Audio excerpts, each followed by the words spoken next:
اکثر مقامات پر اللہ کی راہ میں مال خرچ کرنے کو قرض حسنہ کہا جاتا ہے.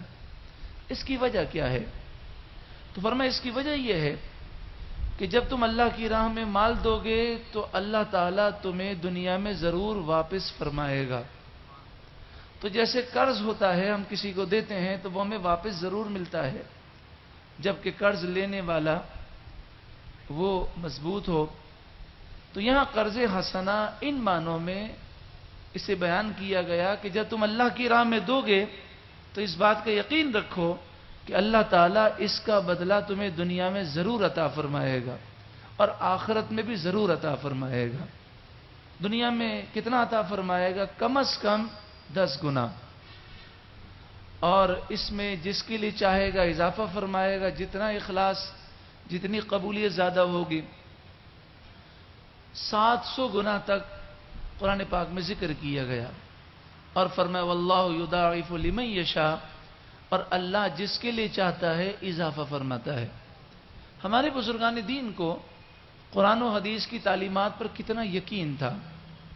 جب وہ 1 درہم خرچ کرتے تو اس بات کا یقین رکھتے کہ مجھے کم از کم 10 ضرور ملیں گے. اتنا یقین تھا. حضرت رابعہ بصریہ رضی اللہ تعالی عنہا، آپ کے پاس 2 روٹیاں تھیں.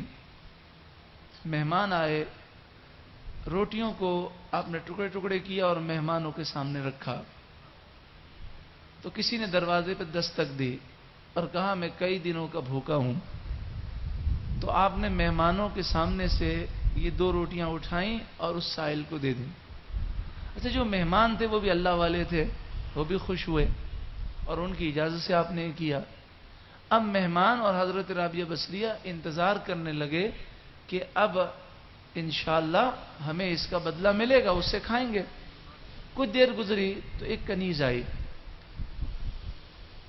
اس نے دروازے پر دستک دی اور کہا میری مالکن نے آپ کو یہ روٹیاں بھیجی ہیں. آپ نے گنی تو وہ 18 تھیں. تو آپ نے فرمایا کہ کسی اور کے پاس جاؤ، انہوں نے میرے پاس نہیں بھیجی ہوں گی. تو اس نے کہا کیوں؟ کہا اگر میرے پاس بھیجی ہوتی تو 20 ہونی چاہیے، 18 کیوں ہیں؟ تو اس نے کہا مجھے معاف کر دیں، راستے میں نے 2 کھا لی ہیں. تو آپ نے فرمایا کوئی بات نہیں. پھر آپ نے لوگوں سے کہا کہ جب اللہ تعالیٰ فرماتا ہے کہ میں 1 کے بدلے 10 دوں گا، تو جب 2 روٹیاں دی ہیں تو 20 تو لازمی ملنی ہے. وَأَقْرِضُوا اللَّهَ قَرْضًا حَسَنًا، اللہ کی راہ میں قرض حسنہ دو. وَمَا تُقَدِّمُوا لِأَنفُسِكُم مِّن خَيْرٍ تَجِدُوهُ عِندَ اللَّهِ، جو تم اپنی جان کے بھلے کے لیے مال خرچ کرو گے اسے اللہ کے یہاں پاؤ گے.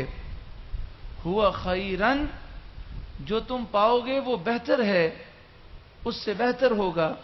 وَأَعْظَمَ أَجْرًا، اور اس کا اجر بڑا ہوگا. وَاسْتَغْفِرُوا اللَّهَ، اور اللہ سے معافی مانگو. ان اللہ غفور الرحیم، بے شک اللہ بخشنے والا مہربان ہے.